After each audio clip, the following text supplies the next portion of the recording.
भारत भूटान सीमा के प्राकृतिक मनोरम दृश्य की गोद में बसा चामुर्ची इको पार्क की अवस्था इन दिनों काफी दयनीय बनी हुई है। चामुर्ची इको पार्क को लेकर लोगों को काफी उम्मीदें थी। इको पार्क के निर्माण काल से ही इस पार्क के जरिए चामुर्ची क्षेत्र की अर्थव्यवस्था बदलने की उम्मीदें लोगों ने सजाए हुए थे, लेकिन वास्तव में ऐसा कुछ नहीं हुआ।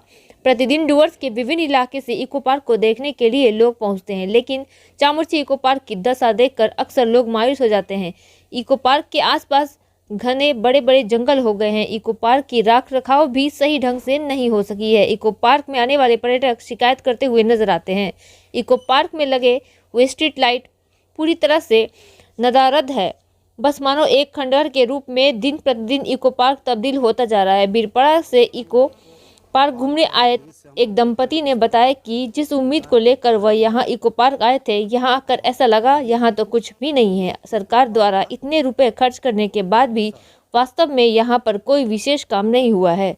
उन्होंने बताया कि इको पार्क के अंदर मनरेगा के मेडेस की काम का बोर्ड लगाए हैं, लेकिन साफ सफाई पूरी तरह से नदारद है। देखते रहिए नया डुवर्स न्यूज़। फेसबुक, यूट्यूब, ट्विटर पर लाइक और सब्सक्राइब करें और अपने इलाकों की महत्वपूर्ण खबरों से जुड़े रहें।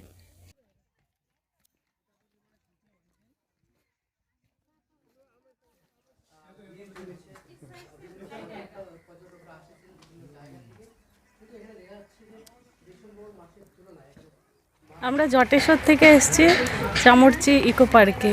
কি দেখলেন স্যার, কেমন লাগছে? ইকো পার্কে এখানে এসে দেখছি তেমন কিছু নেই। বাচ্চাদের খেলাধুলার জন্য কিছু দোলনা, স্লিপার কিচ্ছু নেই। এরকম ভেবেছিলাম যে খেলাধুলার জিনিস থাকবে, বাচ্চারা আনন্দ পাবে, তো সেরকম কিছু নেই।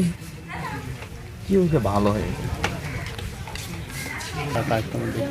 আমরা ভেবেছিলাম যে এখানে বসার জন্য ব্যবস্থা থাকবে, এখানে পরিষ্কার পরিচ্ছন্ন থাকবে, সবাই মিলে বসে একটু গল্প করব, করব। তো আসার পরে দেখলাম সেরকম কোনো ব্যবস্থা নেই। আমি সরকারের কাছে আবেদন করব এটাই যে এখানে যেন মানে পরিবেশটাকে যেন সুন্দর করে তোলা হয়, আর বাচ্চাদের খেলার জন্য কিছু দোলনা, স্লিপার এগুলো বানানো হয়, আর একটু পরিষ্কার পরিচ্ছন্ন যেন রাখা হয়, এটাই আবেদন করব। আপনার নাম? মান্টি সরকার ঘোষ। কোথায় থেকে? আমি জটেশ্বর থেকে এসেছি। चामुर्ची इको पार्क में सफाई को लेकर यहाँ पर एक बोर्ड लगाया गया है, Mahatma Gandhi national rural employment.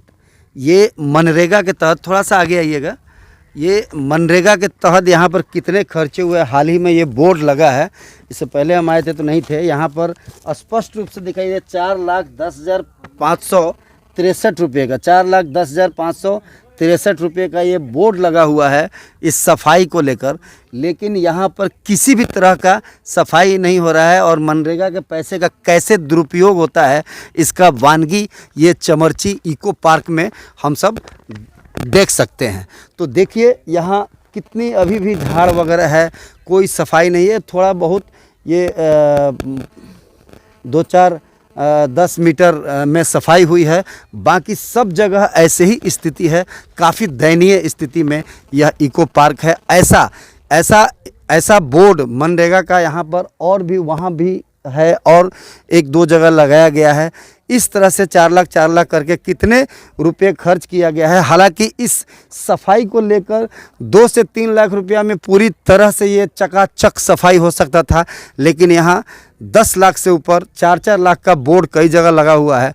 लेकिन ये स्थिति काफ़ी ख़राब है, जो देखकर बहुत ही मन को मर्माहत करता है। और शायद यही कारण है कि मनरेगा के पैसे का दुरुपयोग होने के कारण सेंट्रल गवर्नमेंट से भी मनरेगा को लेकर विशेष निगरानी रखी जाती है। तो देखते रहिए NEI द्वास न्यूज। दादा कहाँ से आए हैं आप, क्या नाम है आपका? मेरा नाम भानु है और मैं माल बाजार से आया हूँ। और भानु जी, आप आए हैं आज चामुर्ची इको पार्क घूमने के लिए, यहाँ के व्यवस्था वगैरह देखकर कैसा लगा आपको? मैं तो जैसे सुना था उसका बिल्कुल विपरीत है, और इस पार्क का नाम इको पार्क रखा गया है, और मुझे तो इको पार्क के नाम से तो कुछ भी दिखाई नहीं दे रहा। और जो यहाँ पे जो अंदर का जो सीन सीनरी देख रहा हूँ वो बिल्कुल ही उल्टा है। और देखने में आ रहा है कि वहाँ पे गेट पे पता चला 4 लाख का कुछ बोर्ड लगाया गया वहाँ पे, यहाँ पे, मगर ये मेरे को लग रहा है कि जिस तरह से हर जगह पश्चिम बंगाल में सरकारी पैसों का दुरुपयोग हो रहा है, यहाँ भी सेम वही कंडीशन है। तो ये सुन के और देख के बहुत बुरा लगा मुझे। और हम बच्चे कच्चे सब फैमिली लेके आए हम लोग, तो जो हिसाब किताब देखा ठीक नहीं लगा हमें लगता है। हमने सुना था बहुत हरियाली है यहाँ पे, बहुत अच्छा है, बच्चों को खेलने का पार्क है, ये है वो है, मगर यहाँ कुछ भी दिखा। इवन जो लाइट वगैरह है वो भी सब टूटा फूटा है, कोई मेंटेनेंस नहीं है। आपका सीसीटीवी कैमरा भी दिख रहा हूँ कि वो वर्किंग में नहीं है, तो कुछ भी दिखाई नहीं दे रहा, मुझे ऐसा लग रहा है। तो क्या कहना चाहेंगे हम ये कहना चाहेंगे कि जो गवर्नमेंट है, जो इसके रख रखाव में जो रिस्पॉन्सिबल है, उनको इन सब चीज़ों पर फोकस करना चाहिए और कुछ हद तक ईमानदारी से काम करना चाहिए, ताकि जो हमारा जो सरकार जो टूरिज़्म पर जो फोकस कर रहा है वो सही तरीके से जो टूरिस्ट आएंगे यहाँ पे, वो जो उनका वर्थ है आने का, जो आने जाने का जो वो है, वो देख के उनको संतुष्टि मिले। खास अभी नया साल शुरू हो रहा है 2023 का, आज 25 दिसंबर। Right sir. तो इस पीरियड में पर्यटकों को इस जगह पे आने के लिए सरकार को क्या करना चाहिए? इसका डेवलपमेंट करना चाहिए और ये जो एरिया है इसको और ज़्यादा वो करना चाहिए, क्योंकि ये आजू बाजू का जो सीनरी दृश्य जो देख रहा हूँ बहुत अच्छा लग रहा है मुझे। तो उस हिसाब से ये बाजू का जो सीन देख रहा हूँ, उसके अलावा इसको अगर देखता हूँ तो ये इसमें घास वगैरह भी नहीं कटा हुआ। देखिए, अगर आप देखेंगे ना, ये बिल्कुल बंजर सा लगा हुआ है। लग रहा है बंजर बन गया है, जैसे मरुभूमि जैसा हो जाता है, बंजर हो गया है ये। तो इसमें बहुत फोकस करना चाहिए और इस पे जो एम्प्लॉई है, मेरे को लग रहा है एम्प्लॉई को सही तरीके से काम करना चाहिए और इसको अच्छा से डेवलप करना चाहिए, ताकि जो टूरिस्ट जो बाहर से आ रहे हैं वो इस देख के और इसको तारीफ़ करें, गवर्नमेंट को और लोकल पब्लिक को भी। आप कहाँ से आए? हम लोग माल बाजार से हैं। चामुर्ची का मशहूर इको पार्क जो करोड़ों रुपए के लागत से ये बनाई गई थी, तत्कालिक उस समय के उत्तर बंगाल उन्नयन मंत्री गौतम देव यहाँ आए थे और उन्होंने इस पार्क का उद्घाटन किया था।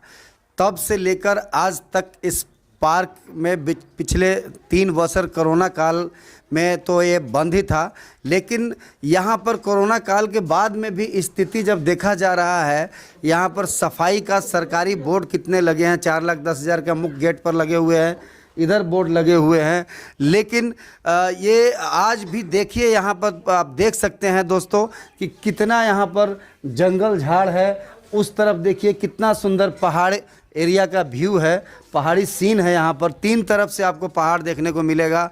इतने मनोरम और प्राकृतिक दृश्य वाले इस इको पार्क को बिना देख रेख, सही ढंग से देख रेख के बिना यह बदहाली के कगार पर है। यहाँ जो बनाए गए हैं अंदर क्वार्टर्स, वहाँ पर भी पानी चूते हैं, यहाँ के केयर टेकर का कहना है। और स्थिति काफ़ी ही ख़राब स्थिति में है। जो भी इस इको पार्क का नाम सुनकर यहाँ चामुर्ची आते हैं इस देखने के लिए, तो सुंदर व्यू, उधर भूटान के पहाड़ का दृश्य, प्राकृतिक सौंदर्य दिखाई देता है। लेकिन जैसे पार्क में प्रवेश करते हैं तो आप देख सकते हैं कि जंगल झाड़ किस तरह से इसको घेरे हुए है और एक गंदगी के रूप में यहाँ पर दिखाई दे रहा है। लोग निराश हो जाते हैं। हम बोलेंगे हमारे कैमरामैन से दिखाए यहाँ किस प्रकार से, देखिए यहाँ जंगल झाड़, यहाँ पर ये सूखे घास लगे हुए हैं। लोगों के लिए बैठने के लिए जो बेंच वगैरह है वो सब भी घास में ढक चुके हैं। यहाँ बोर्ड भी लगा हुआ है सफाई का, पंचायत द्वारा या किसी सरकारी फंड द्वारा। ये थोड़े बहुत यहाँ पर घास जलाए गए हैं। इसके अलावा ये पूरा इको पार्क जंगल में तब्दील हो चुका है और ये विचित्र स्थिति है। सामने देखिए वहाँ अवैध रूप से हो या सही रूप से बालू की खनन वगैरह भी वहाँ पर काफ़ी देखा जा रहा है। ये भूटान आधा भूटान और आधा इंडिया में ये नदी है। तो खैर जो भी हो, हम लोग इको पार्क को जब देखने के लिए आए, कई वर्षों बाद यहाँ पर आए हैं, 1-2 वर्ष के बाद में, तो ये स्थिति देखकर काफ़ी हृदय को जो है मर्माहत कर देता है। और ये सरकारी पैसे का जिस तरह से दुरुपयोग इस उत्तर बंगाल के जलपाईगुड़ी जिले बानरहाट प्रखंड के अंतर्गत चामुर्ची इको पार्क में हुआ है, जिस तरह से सरकारी फंड का दुरुपयोग, यह काफ़ी मर्माहत करने वाला है।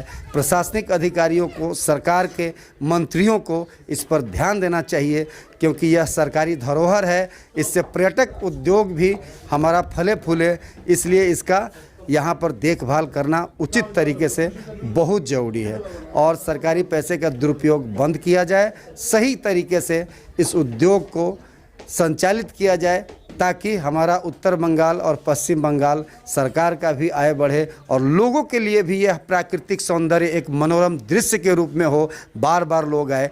NEI द्वास न्यूज़ के लिए रमन कुमार झा, चामोर्ची इको पार्क से।